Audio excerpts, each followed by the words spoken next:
ইমাম হুসাইন রাদিয়াল্লাহু তাআলা আনহুকে ভালোবেসে শুধু হাই হোসেন করে বুক থাপড়ায় না, বুকের মাঝে ব্লেড দিয়া রক্ত বের করে ফেলে, এমন ঘটনা হাই হোসেন করে এভাবে ব্লেড দিয়ে আইকা পিঠের মাঝে এরকম লোহা দিয়া বানাইয়া তারপরে এরকম পিটাইয়া ফিটটারে একবারে রক্তাক্ত করে ফেলে। আমার প্রিয় ভাই, এখন রাসূলুল্লাহ সাল্লাল্লাহু আলাইহি ওয়াসাল্লামের নাতি ইমাম হুসাইন শহীদ হলেন 61 হিজরিতে। কত হিজরিতে?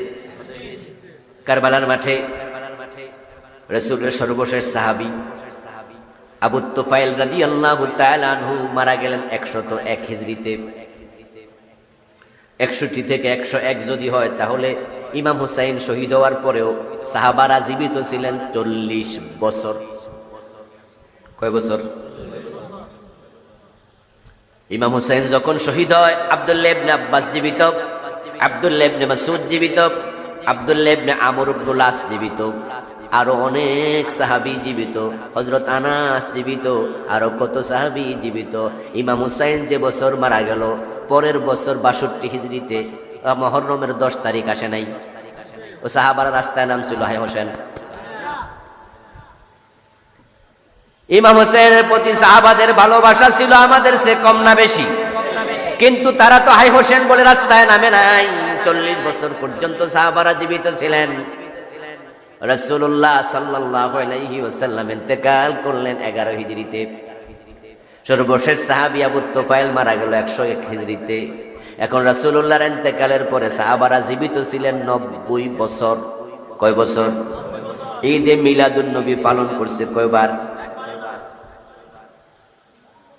এখন আমরা ঈদে মিলাদুন নবী পালন করি, আমরা আরো কত কি করি, চান্স পাইলে আমরা বাড়ায়া দেই। রাসূলুল্লাহ সাল্লাল্লাহু আলাইহি সাল্লাম আমাদেরকে বলছে, তোমরা আমার প্রতি দুরূদ পড়ো। আউলা মিনকুম, তোমাদের মাঝে সবচেয়ে কাছে হবে আমার কাছে ওই ব্যক্তি যে ব্যক্তি আকসারুহুম আলাইয়া সালাত, আমার প্রতি বেশি বেশি দুরূদ পড়বে। রাসূল বলছেন একবার দুরূদ পড়লে 10টা রহমত নাজিল হয়। দুরূদ বেশি বেশি পড়ো। আর আমরা দুরূদের চেয়ে মিলাদকে গুরুত্ব বেশি দিচ্ছি। মিলাদ শরীফ, মিলাদ শরীফ না পড়লে হইব না। আজীব তো। আমি ছাত্র জীবনে কুমিল্লার বরুড়া, জামাল ভাই তোমরা গেছেন না? ওখানে আমরা খুসুসি ভাবে কিছু কিতাব পড়ার জন্য আমাদের কওমি এক ওস্তাদ ছিল মাওলানা আমিরউদ্দিন হুজুর, মারা গেছে, আল্লাহ জান্নাত নসিব করুক। বলেন না আমিন। ওস্তাদের জন্য দোয়া করতে ওস্তাদের হক আছে, হক আছে না? হ্যাঁ, এটাই তো ওস্তাদের সৌভাগ্য যে কিছু ছাত্র রেখা যায় যারা উনি মরে যাওয়ার পরও দোয়া করে। সুবহানাল্লাহ।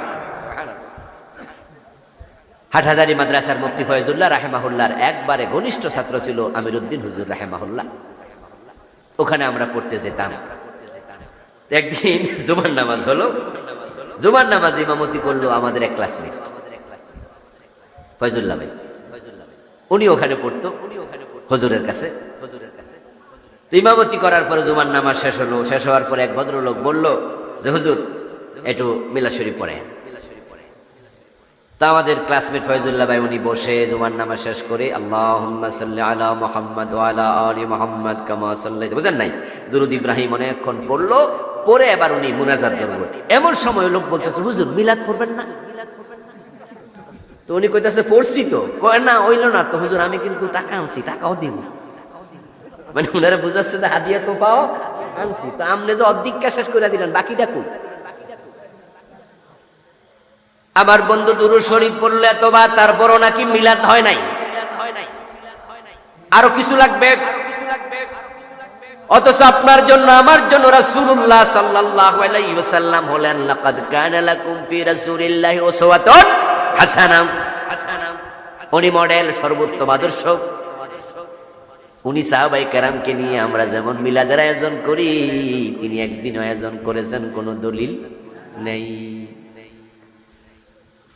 আমাদেরকে শিখিয়েছেন দুরূদ পড়ো, সাহাবাদেরকে শিখিয়েছেন দুরূদ পড়ো। তবে হ্যাঁ, তার জন্ম নিয়ে আলোচনা তিনিও করেছেন। আমি জন্মগ্রহণ করেছি সোমবারে, এমন হাদিসও আছে।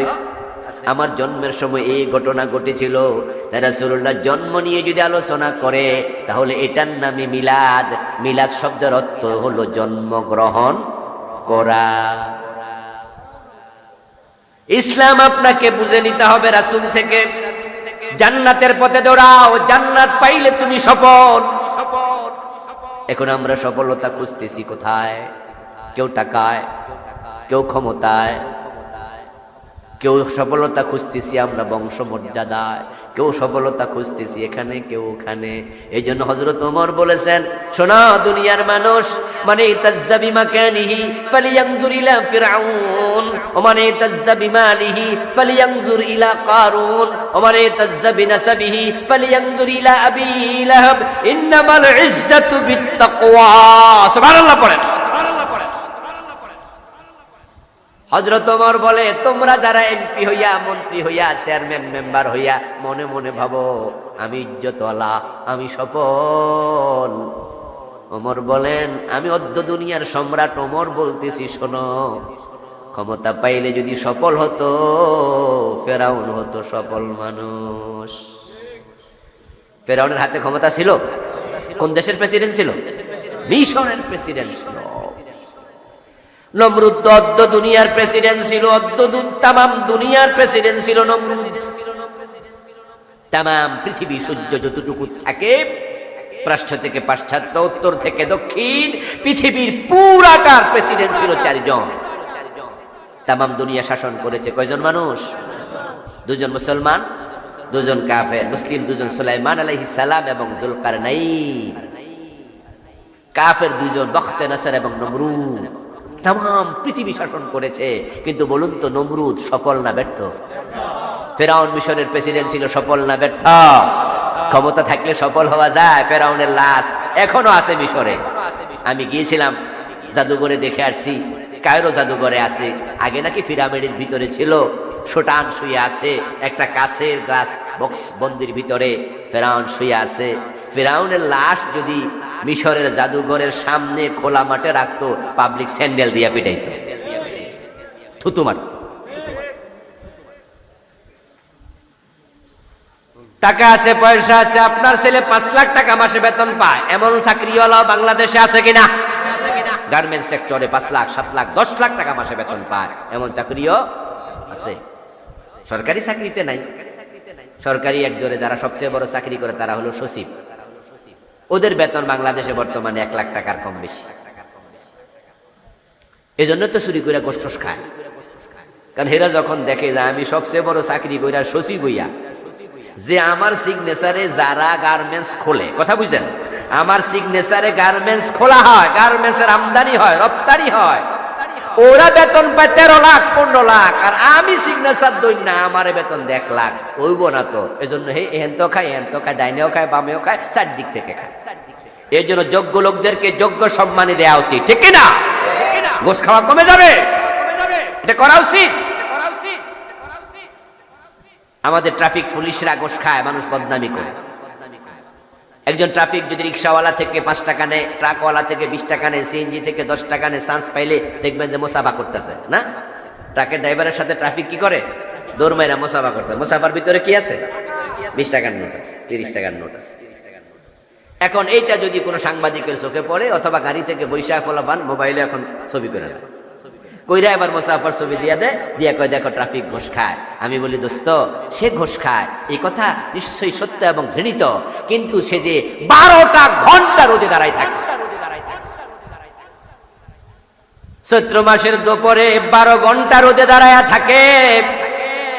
ছাতা মাথা দেওয়ার মতো পরিবেশ নাই। রাস্তার মোড়ে যারা ডিউটি করে, ছাতা হাতে নিব কেমনে? এক হাতে বাঁশি আর এক হাতে রুম করে সারাক্ষণ, না? খেয়াল করছে না ঢাকা? প্রচন্ড রোদ, খরতাপ, তার পায়ের মাঝে এত মোটা জুতা, কত ভারী জুতা, গায়ের জামাটা অনেক ভারী। ওই জামা পইরা ঘামের মাঝে 12 ঘন্টা কেন 2 ঘন্টা খাড়ায় থেকে দেখো। এত কষ্ট যে ট্রাফিক করে, ওই ট্রাফিকের বেতন খোঁজ নিও, বেতন 18,000, 20,000, 30,000 মাত্র। এখন ওই বেটা 20,000, 22,000 টাকা যদি বেতন পায়, এত কষ্ট কইরা, বেটা তো 20 টাকা ঘোষ খাইবই, ঠিক না? ঠিক না? ঠিক না?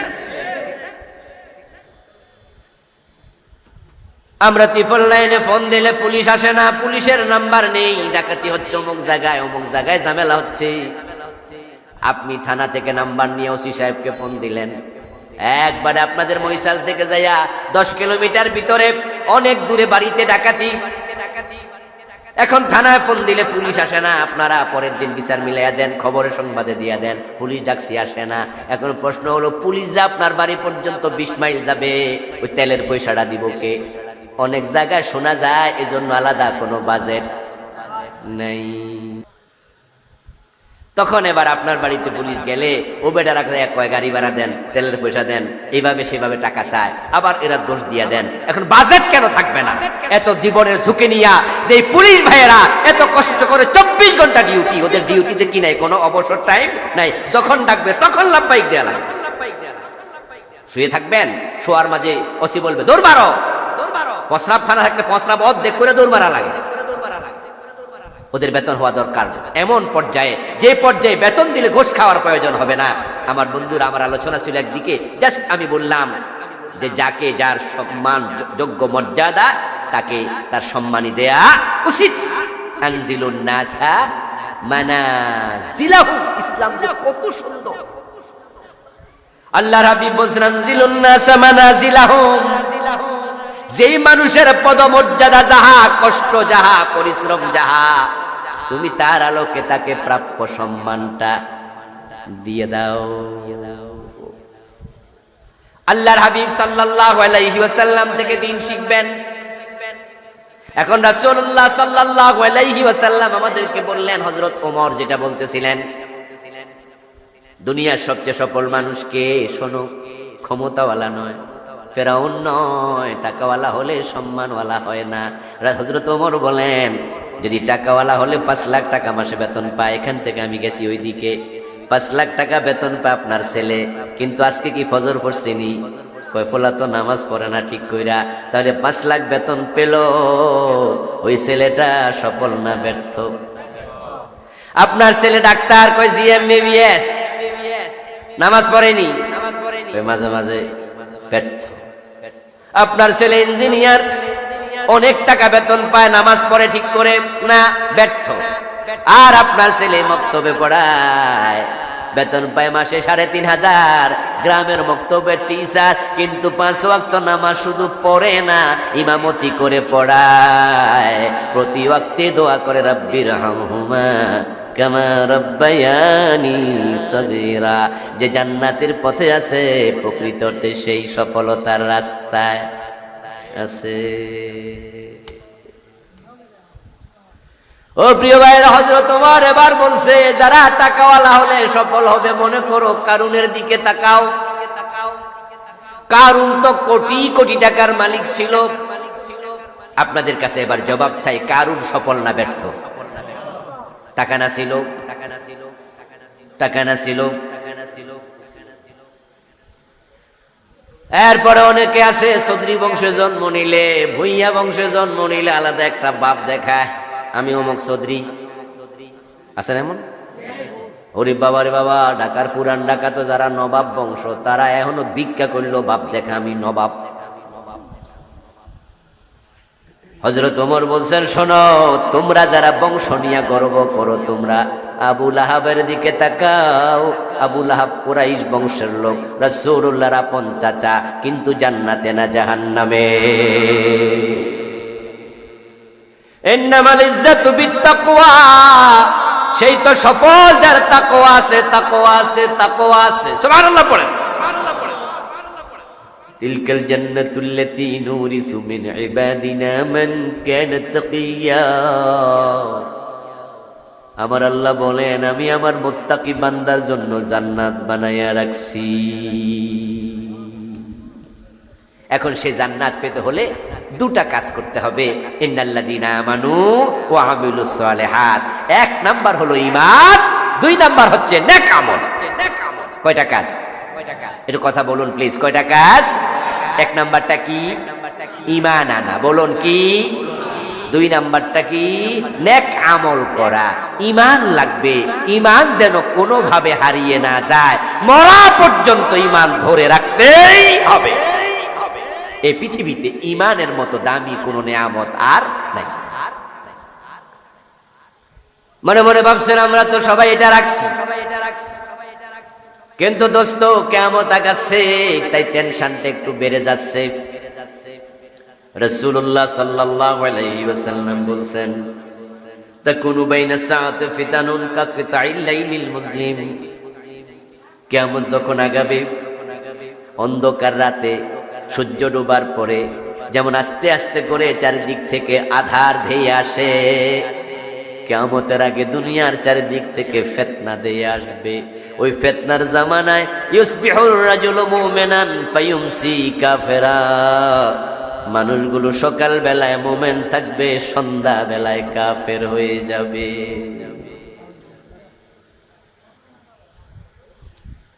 ইয়াজতামিউনা ফিল মাসাজিদি লাইসা ফীহিম মুমিনুন।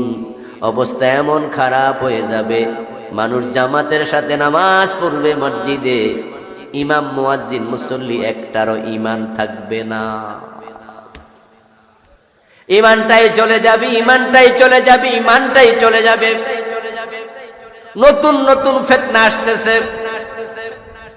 এই যে আমাদের দেশে বন্ধু নতুন একটা ফিতনা এখন আসছে, ওই ফিতনাটা একটা স্লোগান। ওই ফিতনা তো কত লাখ মানুষের ঈমান শেষ করে দিছে, যেটা 10 বছর আগেও ছিল না। ওই ফিতনাটা হলো ধর্ম যার যার উৎসব সবার, এমন একটা স্লোগান। আপনারা শুনছেন নি? আচ্ছা, কে কে শোনেন নাই একটু হাত তোলা দেন দেখি। যেটা শোনেন নাই খেয়াল করে দেখেন, এই চরম একটি জঘন্য ফিতনা সবার কানে পৌঁছে গেছে। ধর্ম যার যার উৎসব সবার। এজন্য দেখা যায় হিন্দুদের দুর্গা পূজায় মুসলমান এত বেশি যায়, অনেক মন্দিরে এমন হয় হিন্দুর চেয়ে মুসলমান বেশি।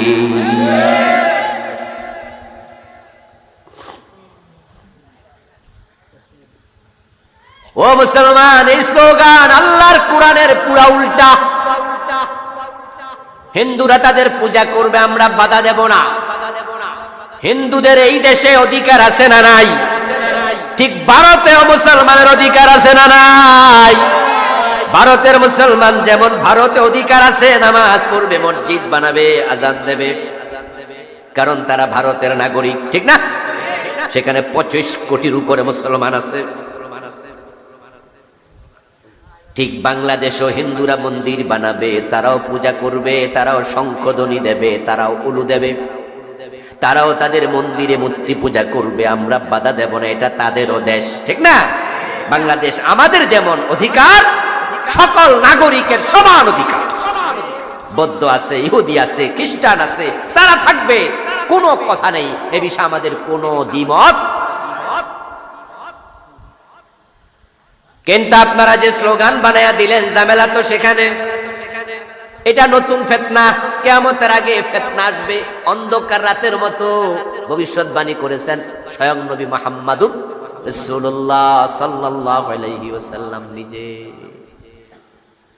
রাসূল কি বানায়া কথা বলতেন না? আল্লাহর ওহী ছিল। মা ইয়ানতিকু আনিল হাওয়া ইন হুয়া ইল্লা ওয়াহয়ুন ইউহা। মুহাম্মদ হর গজনা গুফতা তানা গুফতা জিব্রাইল, জিব্রাইল হর গজনা গুফতা তানা গুফতা কর দেগান রব্বুল জলিল। রাসূল বানায়া কথা বলতেন না, সব ওহী, সব আল্লাহর পাঠানো বার্তা। কিয়ামতের আগে ফিতনা যে আসবে, এই যে নতুন ফিতনা, কোটি কোটি লোকের ঈমান শেষ করে দিচ্ছে।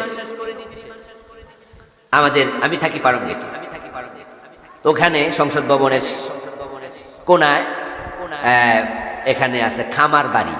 যারা ঢাকায় থাকেন বা গেছেন তারা চিনবেন, খামার বাড়ি একটা জায়গা আছে সংসদ ভবন থেকে বের হলে কাছাকাছি। গত কয়েক বছর ধরে আমি দেখছি সেখানে একটা চলমান মন্দির হয়। ওখানে স্থায়ী কোনো মন্দির নেই, শুধুমাত্র তারা দুর্গাপূজা আসলে 10-12 দিনের জন্য একটা মন্দির বানায়। ওই মন্দিরের ওই পাশ দিয়ে আমার মাহফিল টাহফিল থাকে, বিকালবেলা আসা যাওয়া হয়, বাসাও তো আমার পারঙ্গেটে। আমি সেখানে দেখেছি মুসলমানের সন্তানের সংখ্যা হিন্দুর চেয়ে ডাবল, ট্রিপল। এবং আমাদের টেলিভিশন গুলোতে বলে দেবে ধর্ম যার যার উৎসব সবার। এমনি নাচনওয়ালি আবার দিল ঢোলে বাড়ি। এমনি তো মুসলমানের সন্তানদের যারা হিন্দুরাও পূজা করতে পারে না, তাদের মন্দিরে মূর্তির সামনে কলা দেয়, দুধ দেয়, মুসলমান খায়ালা, ঠিক না? ওরা যে বাতাসা বাতাসা দেয়, পোলাপান টাই না খায় না, ওরা এমনি আছে টেনশন। এবং ওদের যুবতী মেয়েরা যে হিন্দু মূর্তির সামনে যাবে, মুসলমান পোলাপান হিয়ারা যে খারাইতে মেয়েদের সাথে ধাক্কাধাক্কি করার লাগে। এখন এই স্লোগান দিলে আবার ইমানটা যাবে কেন? এর কারণ হচ্ছে এটা কোরআন বিরোধী স্লোগান। কোরআনের স্লোগান হলো লাকুম দীনুকুম ওয়ালিয়া দীন। এমন আয়াত কোরআনে আছে না নাই? বাংলা অর্থ কি? তোমাদের ধর্ম তোমার, আমার ধর্ম আমার। দুইটা এক না আলাদা? যারা বোঝেন তারা একটু বলেন এক না আলাদা? লাকুম দীনুকুম, তোমাদের ধর্ম তোমাদের, ওয়ালিয়া দীনি, আমার ধর্ম আমার। তাহলে স্লোগান হবে ধর্ম যার উৎসব তার। ধর্ম যার যার উৎসব তার তার। এবার আপনাদের কাছে আমি একটু জানতে চাই, হিন্দুদের মূর্তি পূজা তারা করুক, এটা তাদের ব্যাপার, কিন্তু আমাদের কোরআনে কি আছে? মূর্তি পূজা করা জায়েজ না শিরিক? শিরকের চেয়ে বড় গুনাহ কি? ইন্নাশ শিরকা লাযুলমুন আযীম। নিশ্চয় শিরিক হলো সবচেয়ে বড় গুনাহ। ও প্রিয় ভাইরা, মাটির মূর্তি মাটি দিয়া বানায়া মাথা নত করো। আমরা তোমাদেরকে বুঝাবো, বলবো, বরং মাটির মালিকের কাছে মাথা নত করা দরকার। এই মাটি বানাইছে কে? সবকিছুর মালিক কে? স্বর্গের মালিক কে? নরক বানাইছে কে? জান্নাত জাহান্নাম সবকিছু কার? আল্লাহর মালিকানায়। তাই সেজদা করলে তো আল্লাহকে করা দরকার। ওমান ইউশরিক বিল্লাহ ফাকান্নামা খাররা মিনাস সামা। যারা আল্লাহর সাথে শিরিক করে তারা যেন আসমান থেকে লাফ মাইরা নিচে পড়ে। এটা কোরআন মাজিদের আয়াত। উদাহরণটা কত চমৎকার দেখেন। আপনাদের চান্দিনা না? এটা চান্দিনা থাকে কি 5 তলা বিল্ডিং আছে? আচ্ছা, 5 তলা বিল্ডিং এর ছাদ থেকে কেউ যদি লাফ দিতে চায় আর আপনি দেখতে পান, আপনি কি হেরে কে ইস্তেকবাল দিবেন? ধন্যবাদ জানাবেন? কি করবেন? কি করবেন আপনি? বাধা দেবেন, ঠিক না? ওরে বলবেন যে এই ভাই লাফ দিস না ভাই, মরে যাইবা ভাই। যদি সে পাগল হয়, আপনি পাগলটারও বলবেন এই লাফ দিস না। এবার আপনাদেরকে বলি, যে যদি লাভ দিতে যায় আর আপনি মানা না করে ভিডিও করেন যে লাভ দে, আমি একটু করি, ফেসবুকে আপলোড দেব, আপনি মানুষ না মানুষ? যে লোকটা 5 তলা বিল্ডিং এর ছাদ থেকে লাভ দিচ্ছে, সে লোকটা পড়লে হাত ভাঙবে, পা ভাঙবে, গার মটকায় গেলে মরে যাবে। এই জন্য আপনি একজন মানুষ হিসাবে তাকে বাধা দেন, বুঝান লাভ দিস না। কিন্তু আপনি ধন্যবাদ দিলেন, ভিডিও করলেন, মজা নিলেন, আপনি অমানুষ হয়ে গেলেন। আর আল্লাহ কোরআনে বলছে যে শিরিক করে সে আসমান থেকে লাফ দেয়, আর আপনি সেখানে হাততালি কেমনে দেন? এই জন্য যারা আছে শিরিকওয়ালা, ওদেরকে ভালোবাসা নিয়ে শিরিক থেকে ফিরানোর জন্য ওয়াজ করা, বুঝানোর জন্য আগায়া যাওয়া দরকার। শিরিক করলে ঈমান চলে যায়, কুফর করলে ঈমান চলে যায়। এখন তারা পীরের পায়ে সেজদা দেয়, আবার মসজিদে গিয়ে আল্লাহকে সেজদা দেয়। এলাকায় মাজার বানায়া মাজারে মোমবাতি মানত করে, মাজারের নামে কসম করে। পীর সাহেবের কাছে ছেলে চায়, মেয়ে চায়, ছেলে মেয়ে হয় না, দরবারে চলে যায়। খাজা বাবার কাছে ছেলে মেয়ে চায়। এমন মুসলমানের সন্তান আছে না নাই? তো তোমার ঈমানটা থাকলো কেমনে? শুরুতে ঈমান যায় না, কারণ শুরুতে তো পীর সাহেবের কাছে ছেলে মেয়েও কেউ চায় না। প্রথমে বিয়া করে নিজেরাই তো বাসর ঘর করলো, বউ নিয়ে থাকলো 6 মাস, 1 বছর, 2 বছর, এভাবে টেনশন করে না, বাচ্চা হবে, নতুন বিয়া করছি। কিন্তু যখন 5 বছর 6 বছর বাচ্চা হয় না, তখন একটা টেনশন কাজ করে। তখন এবার মা একটু দোয়া করেন, বাবা একটু দোয়া করেন, ইমাম সাহেব হুজুর আমার তো বাচ্চা কাচ্চা হয় না, আপনি একটু দোয়া করেন। ওষুধ খাওয়াইছেননি? কেন ওষুধও খাইতেছি। আচ্ছা আল্লাহ ভরসা, আল্লাহ দিব। 8-10 বছর চলে গেছে, কয় না দেয় না তো, লক্ষণ তো বেশি। এখন ঢাকা স্কয়ারে চলে গেল, হলি ফ্যামিলিতে চলে গেল, ল্যাবেডে চলে গেল, ফুল বডি জামাই বউ দুজন চেক করাইলো। চেক করার পরে ডাক্তার রিপোর্ট দিল কোন রকমের ঝামেলা নাই, ডিস্টার্ব নাই। তাহলে আমার বাচ্চা কেন হয় না? ডাক্তার জবাব দেয় কেন হয় না, আমরা তো কিছু পাইলাম না, আল্লাহই জানে। মন খারাপ কইরা বাজ বাড়ি আইলো, বউরে খবর দিল। রাতের বেলা বউ ঘুমাইলো না, সারা রাত কানলো। আমি বুঝি মা হতে পারবো না। আরে রোগ ধরা পড়লে ওষুধ খাইতাম, ঠিক না? রোগ ধরা পড়লেও দেখো শান্ত না হয়, ওষুধ খাইয়ালো। ডাক্তার ওষুধ দিছিনি, ডাক্তার তো রোগে পায় না, কি ওষুধ দিবে? এখন কি মুসিবত হয়ে গেল, সকালবেলা অফিসে যায়, মন খারাপ, বসে আছে। কলিগ জিজ্ঞাসা করে, কি রে ভাই মন খারাপ কেন? ভাই সারা রাত ঘুমায় নাই, তোমার ভাবি ঘুমাইতে দেয় নাই। কি হয়েছে? ওই যে ডাক্তার কইছে এখন তোমার ভাবি কানছে সারা রাত, আমি বুঝি মা ডাক শুনতে পারবো না। এজন্য ভাই আমারও মনটা খারাপ, আমি বুঝি বাবা হইতে পারবো না। কলিগ একটু চেয়ার ছাইরা দিয়ে আইসা পিঠের মাঝে আস্তে করে আলতো করে একটা থাপ্পড় দিয়া কয়, এত মন খারাপ করার কি আছে? পাসপোর্ট লাগাইয়া ভিসা লাগাইয়া ভারতে চলে যাও, কয়টা বাচ্চা লাগবো শুধু চাইয়া দেখো। তো বেড়া চমকে উঠছে, কয় আবার ভারতে ফোলা মাইয়া আমু কই? তো কেন শোনো নাই, কেউ ফিরে না খালি হাতে, খাজা বাবার দরবারে। আল্লাহর দন রাসূলকে দিয়ে আল্লাহ গেছে গায়ে হইয়া, নাউজুবিল্লাহ পড়েন। রাসূলের দন খাজা লইয়া শুইয়া আছে কি আজমিরে, কেউ ফিরে না খালি হাতে, খাজারে তোর দরবারে, খাজা বাবার দরবারে কেউ খালি হাতে ফিরে না। এখন কলিগ থেকে কথা শুই না, হে কয় তাই নাকি? পাসপোর্টে ভিসা লাগাইয়া জামাই বউ দুইজন চলে গেছে আজমির শরীফে। বাবা একটা ছেলে দাও, একটা মেয়ে দাও। ছেলে মেয়ের জন্য বাইজিদ বোস্তামির মাজারে চলে যায়, এমন লোক বাংলাদেশেও আছে না নাই? অথচ সন্তান দেয়ার মালিক কে? তো ইমান না লাগবে জান্নাতে যাইতে হলে, ইমান থাকলো কেমনে? তুমি সন্তান কার কাছে চাইলা? দেবে তো আল্লাহ। শিরিক কাকে বলে? শিরক হলো যেই গুণ একমাত্র আল্লাহর, এর সাথে অন্যকে শামিল করলেই শিরক। আর যে শিরিক করে ইমান আর থাকে না। মুশরিকের জন্য জান্নাত হারাম বানাইছে কে? শিরক করবেন না, কুফর করবেন না। শিরিক হয় এমন কাজ অসংখ্য নিয়ে আমি একটা বই লিখছি। এই বই ছোট্ট বই, আমি 29টা লিখছি। বাংলাদেশে এগুলো চলতেছে, যেগুলো আমি জানি আমি ওইগুলো লিখছি। আর যা আমি জানি না সেগুলো তো আরো বেশি হইতে পারে, তা আমি 1-2টা কইলাম মাত্র। 29টা লিখেছি। ইমান বাঁচাতে হলে আপনাকে জানতে হবে, কুফর করলে ইমান চলে যায়। কুফরি সাধুখানে বৈশা বৈশা মানুষ করে। কাদিয়ানি নাম শুনেছেন? মোমেন না কাফের তারা? কারণ তারা কোরআন মাজিদের 4টা অক্ষর মানে না। কয়টা? ভুল ব্যাখ্যা করে, খা আলিফ তামিম খাতামান নাবিয়্যিন। আল্লাহ বলছে আমার নবী মুহাম্মদুর রাসূলুল্লাহ সাল্লাল্লাহু আলাইহি সাল্লাম শেষ নবী। কাদিয়ানীরা বলে না না, গোলাম আহমদ কাদিয়ানো নবী। কোরআন মাজিদের একটা অক্ষর স্বীকার করলে ঈমান শেষ। আর তারা অক্ষর মানে না 4টা। এখন আমাদের দেশে কাদিয়ানি আপনি নন, কিন্তু কাদিয়ানীদের মতো আপনি অস্বীকার করছেন অসংখ্য অক্ষর। যেমন আল্লাহর কোরআনে আছে লাহুল খালকু ওয়াল আমরু, শব্দান সৃষ্টি যার, আইন চলবে শুধুই তার। অথচ আপনি নামাজি মানুষ, মসজিদে আল্লাহর আইন মানেন, কিন্তু আদালতে আল্লাহর আইন লাগবে, সংসদে আল্লাহর আইন লাগবে, ডিসি অফিস, টিওনো অফিস, জজ কোর্টে লাগবে, হাইকোর্ট, সুপ্রিম কোর্টে আল্লাহর আইন লাগবে। আল্লাহর আইনের কথা, ইসলামী রাজনীতির কথা বললে চেহারা কালো হয়ে যায়, এমন নামাজিও আছে না নাই? আল্লাহর আইনের কথা বলে আপনার চেহারা কেন কালো হয়? আল্লাহ কি আমার একা?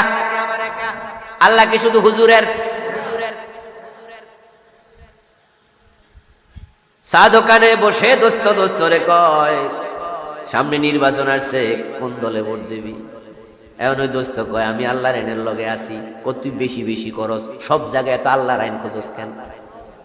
আছে না কিছু লোক নামাজ কালাম কি আমরা পড়ি না, আমরা বুঝি না ইসলাম, তুই বেশি বেশি করস, সব জায়গায় মোল্লাগিরি করস। প্রিয় ভাইরা, মানুষ মুখ দিয়ে অনেক সময় এমন কথা বলে, কথার কারণে তাকে আল্লাহ জাহান্নামের মাঝখানে ফেলে দেয়। চোর যদি হাত কাইটা ফেলেন তাহলে চোরে ভাত খাইব কি দিয়া? কি টেনশন করে সংশয়। আপনার জাতীয় প্রেস ক্লাবে সেমিনার কইরা সিম্পোজিয়াম করে হেন বক্তৃতা দেয়, কয় যে সুর হাত কেটে দেবেন কি মধ্যযুগীয় আইন, নাউজুবিল্লাহ পড়েন, কয় যে সুরে যদি হাতে কাটতে দেন তো বেটা বাঘটা খাইব কি? এটা অমানবিক হয়ে গেল। আমি বলি আরে ভাই, পুরা মহিষাইল এলাকায় মানুষ আছে 1,50,000, চোর আছে 4-5টা। এই 4-5টা চোরের কারণে 1,00,000 মানুষ ঘুমাইতে পারে না শান্তিতে। এগুলা তো জাতির জন্য বিস্ফোট তুলল, ক্যান্সার তুলল। দেহের কোন অঙ্গে ক্যান্সার হলে ডাক্তারের পরামর্শে যেমন ওই অঙ্গ কেটে ফেলে দিয়া দেহকে সুস্থ রাখা লাগে, এই 4-5টা চোরের হাত কাটা দিয়া এলাকাকে শান্তিপূর্ণ করে দেয়া দরকার।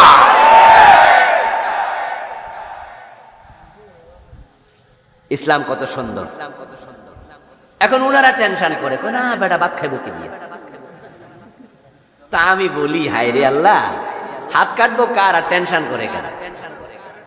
উনি ভাত খাইব কি দিয়ে টেনশন আছে। ঘটনা কি নেতা, আপনি কেন টেনশন করছেন? কারণ আছে। কারণ হলো আসলে চোরের জন্য টেনশন করে না, টেনশন তো করে নিজের জন্য। বাড়িতে আয়নার সামনে দাঁড়াইলে আয়নার ভিতরে চোর দেখা যায়। আয়নার ভিতরে কি দেখা যায়? উনি নিজেও তো জানে যে উনি কতটা করছে। এর জন্য হাত কাটার আইন চালু হয়ে গেলে অনেক নেতার হাত থাকবে না, ঠিক না? যারা বাংলাদেশের কোটি টাকা লোপাট করে কানাডায় বাড়ি বানাচ্ছে, বেগম পাড়া বানাইছে,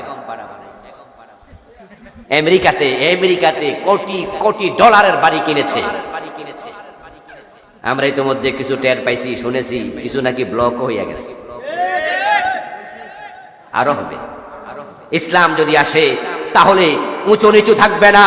আল্লাহর বিধান কায়েম হয়ে গেলে ওমরের সময়ে যেমন পিঠের মাঝে সালার ব্যাগে জাকাতের টাকা ভরে ঘুরেছে, খাওয়ার লোক পাওয়া যায় নাই, ইসলাম কায়েম হবে। 20-25 বছরের ভিতরে দারিদ্রতা জিরোতে নেমে আসবে। ইসলাম আসবে, ধনীদেরকে ইসলাম জাকাত দিতে বাধ্য করবে। তো খাজমিন আগনিয়াইহিম ফাতুরাদ্দু ইলা ফুকারাইহিম। ইসলামের বিধান হলো আপনারা যারা ধনী আছেন বছরে 2.5% করে টাকা দেবেন, জাকাত দেবেন। সরকার আপনাদের থেকে নেবে, দিতে বাধ্য করবে। তারপর ওই টাকাটা সরকার নিজে পরিকল্পিতভাবে গরিবদের মাঝে বিলি করবে। আর যদি পরিকল্পিতভাবে গরিবদেরকে স্বাবলম্বী করে ফেলা যায়, 10 বছর 20 বছর পরে বাংলাদেশে গরিব থাকবে না। এখন ঝামেলা হয়েছে এক জায়গায়, সেটা হচ্ছে আমরা যারা গরিব আছি আমরাই 10 টাকার একটা সিগারেট দিলে ভোট দিয়ে লাই। ঝামেলা আমরাই বেশি করতেছি। ধনী লোকদের টাকা দিয়া ভোট কেনা যায় না, কারণ তাদেরকে কয় টাকা দিয়া কিনবেন। কিন্তু গরিব গুলাই দেখা যায় 100 টাকার নোট দিলে ভোট বেচা লাগে, ঠিক কিনা? ঠিক কিনা? তো ওই লোকগুলো আবার নেতা হইয়া তখন দেশের 12টা বাজায় ছেড়ে দেয়, কুফরি, ঈমান নষ্ট করে দেয়। আপনি আল্লাহর কোরআনের বিরুদ্ধে অবস্থান নেবেন, একটা কথা বলবেন, ঈমান শেষ। এই জন্য কুফর থেকে বাঁচতে হবে। এবার নেক আমল আর একটা শর্ত। এখন নেক আমল কি? নেক আমল মানে নামাজ, রোজা, হজ, যাকাত, এটা শুধু নয়, এগুলো নেক আমলের এক একটা অংশ। নেক আমল মানে হচ্ছে সৎ কাজগুলো করো, অসৎ কাজগুলো ছাড়ো, এই দুইটার সমন্বয় নেক আমল। পজিটিভ এবং নেগেটিভ দুইটা একসাথে হবে না, বিদ্যুৎ বাতি জ্বলবে না। পজিটিভ নেগেটিভ একসাথে হবে না, এই আওয়াজও মাইকে হবে না। এই যে এখান থেকে তার যাইয়া তারপরে মেশিনের ভিতরে ঢুকেছে, এখানে দুটা তার একসাথে ঢুকবে, একটা নেগেটিভ আর একটা পজিটিভ। পজিটিভ খুব স্ট্রং, নেগেটিভ তার ছিঁড়ে গেছে, আওয়াজ বন্ধ, বিদ্যুতের আলো বন্ধ, দুটো একসাথ করে দাও, আলো জ্বলবে। সৎ কাজ করো, অসৎ কাজ ছাড়ো, ঈমানের আলো জ্বলবে। সৎ কাজ করে আবার সুদ ঘুষও খায়, হলো না। এই জন্য যারা আপনারা অসৎ কাজের সাথে আছেন দয়া করে ছেড়ে দেন। আরে ভাই, মৃত্যু কখন এসে যায়, আজরাইল কখন হাজির হয় কেউ জানে না। দাড়ি তো পেকে গেছে অনেকের। আসলে দাড়ি কাঁচা মানুষেরা তারা সুদের সাথে জড়িত কম, কারণ ওরা তো ফোলাপান মানুষ, এখনো টাকা পয়সা হয় নাই। এই জন্য যত লোক সুদ খায়, সুদ দেয়, অধিকাংশ হচ্ছে বুড়া মানুষ। অধিকাংশ বয়স 45-40-এর মতো, তার উপরে। সোনালী ব্যাংকের এমডি, জনতা ব্যাংকের মালিকেরা, ওখানে 30 বছরের ফলাফল কয়জন আছে? ও তো চাকরি পায় না ঠিক করে, সুদ ঘোষ খাইব কেমন? এই জন্য হারাম টাকার সাথে জড়িত অধিকাংশ মানুষ হচ্ছে এই বয়স্ক মানুষগুলো। দাড়ি পেকে যাওয়ার অর্থ কি জানেন? আপনাকে সিগন্যাল দিচ্ছে দাড়ি সময় বেশি দিন আর, চোখের আলো কমে যাওয়া, দাঁত পড়ে যাওয়া, এগুলো আপনাকে সিগন্যাল দিচ্ছে সময় আর বেশি দিন নাই।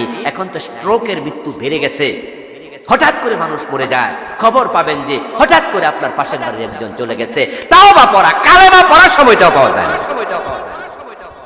আর আপনি যখন মরে গেলেন ঠিক ওই অবস্থায় আপনার সুদের টাকা মানুষের বাড়িতে লাগানো। আস্তাগফিরুল্লাহ। ইন্না লির-রিবা 73 বাবান মান আকালা দিরহামা রিবা ওয়া হুয়া ইয়ালামু আন্নাহু আশাদ্দু মিন 36 জিনাতান। যে কাম আপনি করে গেছেন, 1 টাকা জেনে বুঝে সুদ খাওয়া 36 বার জিনা করার মতো গুনাহ। 1 টাকা সুদ খাওয়া 36 বার জিনা করা। 100 টাকা সুদ খাওয়া 3600 বার জিনা গুনাহ। 1000 টাকা সুদ খাওয়া 36,000 বার জিনা। কিসের জান্নাত খুঁজতেছেন? হ্যাঁ, সফল তো তারা যারা জান্নাত পাবে, কিন্তু আপনার কি খবর? আরে ভাই, আকাশে চাঁদ উঠেছে, আকাশে সূর্য উঠেছে, যার চোখ নাই তার লাভটা কি? বেল পাকলে কাকের কি? আরেক বেড়া সুন্দর পোলা, আপনারা তো বাপ ডাকবে না। জান্নাতে সুবহানাল্লাহ কইলেন, জান্নাত পাবে সুবহানাল্লাহ। আমনে পাইছেননি, পান নাই, সুবহানাল্লাহ কই লাভ ডাকছে। এই জন্য আসুন আমরা একটু আত্মসমালোচনা করি, একটু তাওবা করি, একটু সংশোধন হই। ওজনে কম দেবেন না, মালে বেজাল দেবেন না, পরের জমি দখল করবেন না। বাবা মরে গেছে, বোনের জমি আটকায় রাখে, এমন হাজি সাহেব ভাইও আছে। বোনের জমি দেয় না।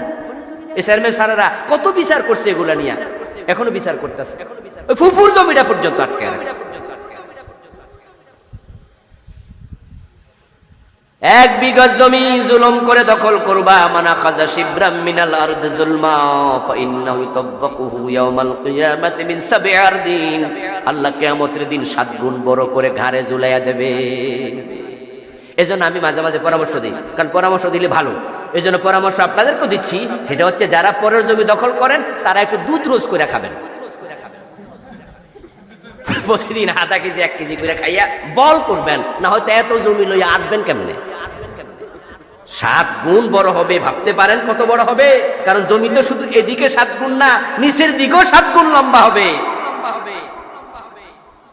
মাথায় টুপি আছে, ফজরের নামাজটা পড়ে এখনো টুপিটা খোলে নাই, হাতে আইলটি কোদালটা লইয়া খেতে গেছে, কাইটটা কাইটটা জমি বড় করতে মানুষের আইল বাঁকা করে লাইছে। আছে না? এমন আছে না? মাথায় কিন্তু টুপি আছে এখনো। পরের জমি বড় করতেছে দোস্ত, কয় 1 বিঘত করবা, 7 গুণ এদিকে 7 গুণ নিচের দিতে হবে। জাল দলিল করেন, ক্ষমতা পাইয়া মানুষের জায়গা দখল করেন, জোর করে ওয়াল তুলে ফেলেছেন। এই জন্য আপনারা বলছি দুধ রোজ করে খাইয়া বল করে যাবেন, নয় টানবেন কেমনে? টানতে না তো পারতেন। আল্লাহ আমাদের বুঝদান করুক, বলেন আমিন। সম্মানিত দিনী ভাইরা, রাত অনেক হয়ে গেছে। আজকের মাহফিলের সম্মানিত সভাপতি, বুঝি নাই কথা,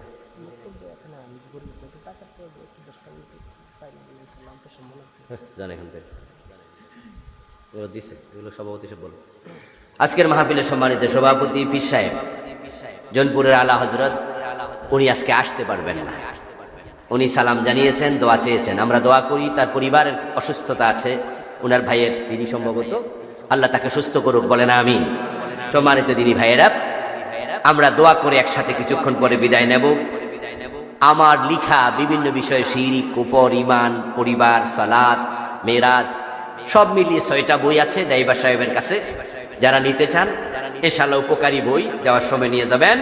এখন আজকের মাহফিলের ওই সভাপতির অনুপস্থিতিতে আজকে যিনি সভাপতিত্ব করলেন, আপনাদের এলাকার সাবেক চেয়ারম্যান মহতারাম জনাব শামসুদ্দিন, না শামসুল হক মাস্টার সাহেব, উনি কিছু কথা বলবেন, তারপরে আমরা একসাথে দোয়া করে যাব ইনশাআল্লাহ।